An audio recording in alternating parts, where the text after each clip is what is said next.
In this morning's market preview on Halloween, I predicted another frowny-faced day for the stock market.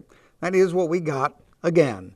Even in the face of this week's statement by the Federal Reserve Board that it will continue printing $85 billion a month for as long as the economy needs it.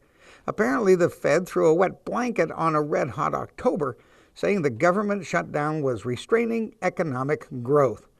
Then it's as if our sour mood washed up on European shores. Major markets there are in the red as well. The Dow pulls back nearly 0.5%, while the Nasdaq Composite Stock Index sheds more than 0.25%. The dollar is up against the euro, but down against the yen. Oil declines 49 cents a barrel. Gasoline futures are barely lower. Local gas stays the same.